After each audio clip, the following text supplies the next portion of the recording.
It was a crisp Thursday morning in late February when I kissed my wife. Emily, goodbye. I'll be back Sunday night, I said, hoisting my duffel bag over my shoulder. This conference in Chicago is a big deal. Could mean a promotion. She smiled that warm, familiar smile, the one I'd fallen for 8 years ago, and handed me a packed lunch for the road. Don't work too hard, James. Call me when you land. I nodded, gave her a quick hug, and headed out the door. The truth? There was no business trip, no conference, no Chicago. For weeks. Something had been gnawing at me, little things that didn't add up. Emily's phone buzzing late at night. Her sudden girls' nights, stretching past midnight. The faint whiff of cologne on her jacket. That wasn't mine. I tried to brush it off, chalk it up to paranoia, but the doubts grew louder, sharper, until I couldn't ignore them anymore. So I lied. I told her I'd be gone for 3 days. A perfect window to see what she'd do when she thought I wasn't watching. I didn't go far. Checked into a cheap motel 20 minutes from our house in suburban Raleigh. Paid in cash, and kept my phone on airplane mode. The plan was simple. Watch her. I rented a nondescript gray sedan, nothing like my black Tacoma she'd recognize, and parked it down the street from our cul-de-sac. That night, at 7:32 p.m., a sleek black BMW pulled into our driveway. A man stepped out, tall, broad-shouldered, dressed in a tailored coat. My stomach churned. I didn't know him, but the way he strode up to our front door like he owned the place told me everything. Emily opened the door before he even knocked, and they disappeared inside. I sat there gripping the steering wheel, my pulse hammering in my ears. Part of me wanted to storm in, fist swinging, but I needed proof, something undeniable. I waited. Hours ticked by. At 10:47 p.m., the lights in our bedroom flicked on, then off. I felt sick, but I stayed put. Around 1 a.m., the BMW finally pulled out. I followed, keeping my distance until it stopped at a swanky loft apartment downtown. The man went inside, and I jotted down the address, 214 Elm Street, Unit 12. The next day, I dug deeper, called in a favor with an old college buddy, Mike, who works IT for a security firm. I need a name for a guy at this address, I said, texting him the details. He didn't ask questions, God bless him, and by noon he had it. Ethan Caldwell, 34, some hotshot real estate developer with a reputation for flashy cars and flashier women. I Googled him. His smug face stared back at me from a glossy headshot on his company's website. I wanted to punch the screen. Friday night, I watched again. Same routine. BMW. Ethan. Our house. This time, I crept closer, parking the neighbor's driveway. They were out of town, and used my phone to record through the living room window. There they were, laughing, clinking wine glasses, her hand on his arm. My chest tightened. I zoomed in, catching every detail. The way she leaned into him, the way he smirked like he'd won something. I had enough, but I didn't confront her. Not yet. I wanted her to squirm, to feel the walls closing in. Saturday morning, I texted her from the motel. Conference is great. How's your weekend? She replied almost instantly. Quiet. Just chilling at home. Miss you. The lie stung, but I played along. Miss you too. See you tomorrow. That night, I made my move. I knew Ethan would show up again. He was too cocky to skip a third night. At 8:15 p.m., right on schedule, the BMW rolled in. I gave them an hour to settle in, then drove back, parking my rental a block away. I grabbed my key, my phone with the footage, and a Bluetooth speaker I'd rigged up earlier. My hands shook, but I was past fear. Anger had taken over.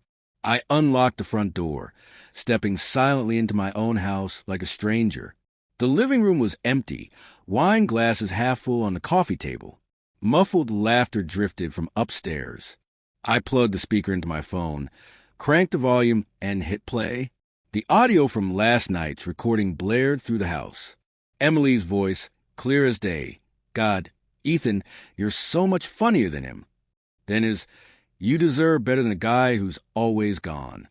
The laughter upstairs stopped. Footsteps scrambled. I climbed the stairs, slow and deliberate, the speakers still blasting their damning words. When I reached the bedroom door, I kicked it open. There they were, Emily wide-eyed, clutching a sheet to her chest. Ethan half-dressed, frozen mid-step, like a deer in headlights. Business trip's over, I said, my voice steady despite the fire in my gut. Emily stammered. James, this isn't.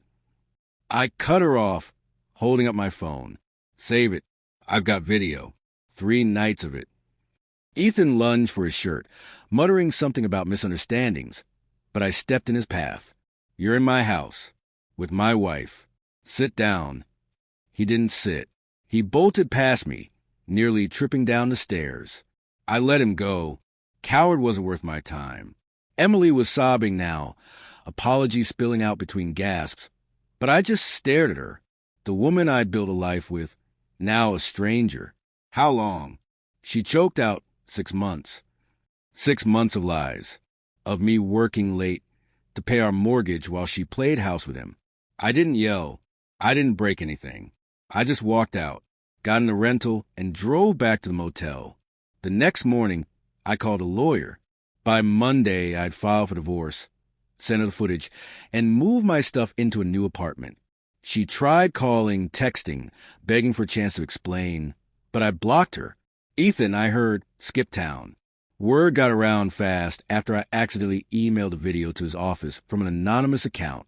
It's been a month now, March 3rd, 2025. I'm writing this from the cramped desk in my new apartment, a 1-bedroom rental with peeling paint and a view of a parking lot, a far cry from the house I'd pour my savings into.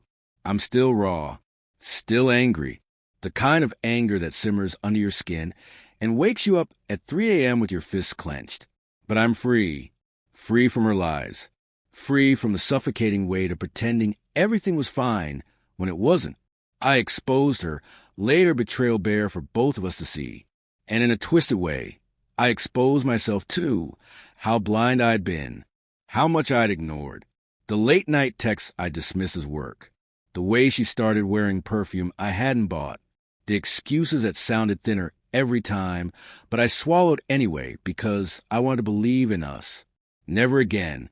I've spent these weeks rebuilding, piece by jagged piece. The divorce papers are signed. The house is on the market. She can fight for her half if she wants, but I'm done caring. My buddies dragged me out last weekend, forced a beer into my hand, told me I dodged a bullet. Maybe they're right. I still see her face sometimes. Not the sobbing mess I left in that bedroom, but the woman I married laughing at my dumb jokes over cheap takeout in our first apartment. That stings worse than the betrayal. Knowing that version of her is gone, maybe never existed, but I'm learning to let it go. I've started running again, pounding the pavement at dawn until my lungs burn, trying to sweat out the ghosts. Work's picking up, too. Turns out that promotion I lied about might actually happen. No fake business trip required. Emily's called a few times, left voicemails I delete without listening. Mike says she's been asking around, trying to figure out where I'm living now. Good luck with that. I'm a ghost to her, untouchable. Next time I say I'm going on a business trip, it'll be real. No more games. No more lies. I'll pack my bag, board the plane, and come home to a bed that's mine alone. No shadows lurking in the corners. I'm not ready to trust again. Not yet, but I'm starting to trust myself.